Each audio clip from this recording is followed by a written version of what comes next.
বঙ্গভবনে রাষ্ট্রপতির সঙ্গে সিইসি সহ ইসি সদস্যদের সাক্ষাৎ। আজই রেকর্ড হচ্ছে ভোটের তফসিল। সুষ্ঠু নির্বাচনে সরকারের সবচেয়ে বড় দায়িত্ব বললেন উপদেষ্টা রিজওয়ানা। উপদেষ্টা পদ ছাড়ছেন আসিফ মাহমুদ। সংবাদ সম্মেলন ডেকেছেন বেলা ৩টায়। একই পথে হাঁটতে পারেন মাহফুজ আলমও। ১২৫ আসনে এনসিপির প্রার্থী ঘোষণা। ঢাকা ১১তে নাহিদ আর রংপুর ৪-এ লড়বেন আক্তার। সংস্কারের পক্ষে থাকলে বিএনপি জামায়াতের বিদ্রোহীরাও পাবেন মনোনয়ন।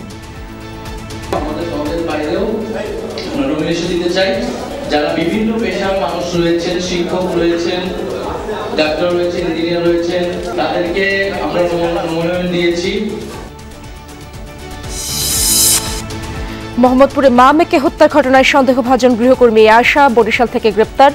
মুখ দেখা না যাওয়ায় শনাক্ত করতে বেগ পাচ্ছিল আইনশৃঙ্খলা বাহিনী।